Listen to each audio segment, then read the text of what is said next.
Hi hello ನಮಸ್ಕಾರ ladies ಜಂಕ್ಷನ್ಗೆ ಸ್ವಾಗತ ಸುಸ್ವಾಗತ. ಇವತ್ತಿನ ವಿಡಿಯೋ ಒಳಗೆ ಪುಟಾಣಿ ಚಟ್ನಿ ಮಾಡೋದು ಹೇಗೆ ಅಂತೇಳಿ ತೋರಿಸ್ಕೊಡ್ತಾ ಇದ್ದೀನಿ. ಪುಟಾಣಿ ಚಟ್ನಿ ಒಳಗೆ ಬರೀ ಪುಟಾಣಿ ಅಷ್ಟೇ ಹಾಕಿ ಚಟ್ನಿ ಮಾಡೋದ್ರಲ್ಲ, ಈ ಥರದ್ದು ಒಮ್ಮೆ ಮಾಡಿ ನೋಡ್ರಿ, ಭಾರಿ ಮಸ್ತ್ ಅಂದ್ರೆ ಟೇಸ್ಟಿ ಕೊಡ್ತೈತಿ. ಎಳ್ಳೇನಿದೆಲ್ಲ ನಾನು ಈ ಥರ ಪ್ಯಾನ್ ಒಳಗೆ ಹುರ್ಕೊಂಡೆ ನೋಡ್ರಿ, ಎಷ್ಟು ಚಂದ ಚಟಪಟ ಅನ್ನಕತ್ತಾವು.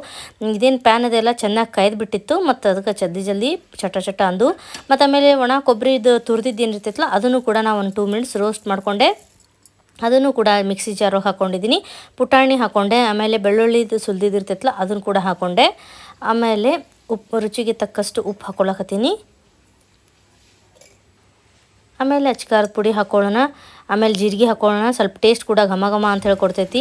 ಆಮೇಲೆ ಇವೆಲ್ಲ ಇಂಗ್ರೀಡಿಯೆಂಟ್ಸ್ ಏನಿದಾವಲ್ಲ ಚೆನ್ನಾಗಿ ಇಷ್ಟು ಸ್ವಲ್ಪ ರೋಸ್ಟ್ ಮಾಡ್ಕೋಬೇಕು. ಎಳ್ಳು ಮತ್ತು ಏನದು ಕೊಬ್ಬರಿ ಇದೈತಲ್ಲ ಸ್ವಲ್ಪ ಮಾಡ್ಕೊಂಡ್ರೆ ಸಾಕು. ಆಮೇಲೆ ಇದನ್ನು ಚೆನ್ನಾಗಿ ಗ್ರೈಂಡ್ ಮಾಡಿಬಿಡೋಣ. ನೋಡಿರಿ ಎಷ್ಟು ಟೇಸ್ಟಿ ಮತ್ತು ಭಾರಿ ಅಂದ್ರೆ ಭಾರಿ ಪುಟಾಣಿ ಚಟ್ನಿ ರೆಡಿ ಆಗ್ತೈತಿ. ಈ ಥರ ಒಮ್ಮೆ ಟ್ರೈ ಮಾಡಿರಿ ಅಂತ ಹೇಳಿ ಭಾವಿಸ್ತೀನಿ. ಮತ್ತು ವಿಡಿಯೋ ಲೈಕ್ ಆಗಿತ್ತು ಅಂದರೆ ಪ್ಲೀಸ್ ಲೈಕ್ ಮಾಡೋದನ್ನು ಮರಿಬೇಡ್ರಿ. ಆಮೇಲೆ ಈ ರೆಸಿಪಿ ಒಳಗೆ ಇನ್ನೊಂದು ಇಂಗ್ರೀಡಿಯೆಂಟ್ಸ್ ಹಾಕೋದನ್ನ ಬಿಟ್ಟಿದ್ದೆ, ಕರಿಬೇವು. ಅದು ಭಾಳಷ್ಟು ಹಾಕ್ರಿ, ಮಸ್ತ್ ಅಂದ್ರೆ ಮಸ್ತ್ ಆಗ್ತೈತಿ. ನಮ್ಮ ಮನೆಯಲ್ಲಿ ಜಸ್ಟ್ ಖಾಲಿಯಾಗಿತ್ತು, ಸೊ ಅದಕ್ಕೆ ನಾನು ಅದನ್ನು ಆ್ಯಡ್ ಮಾಡಲಿಲ್ಲ. ಬಟ್ ಇವತ್ತಂತ್ರ ಭಾಳಷ್ಟು ಐತಿ ಮನೆಯೊಳಗೆ, ಬಟ್ ನಾನು ನಿನ್ನೆ ಶೂಟ್ ಮಾಡಿ ಆಗಿತ್ತು. So thanks for watching, take care, bye bye. ಮುಂದಿನ ವಿಡಿಯೋದಲ್ಲಿ ಸಿಗ್ತೀನಿ.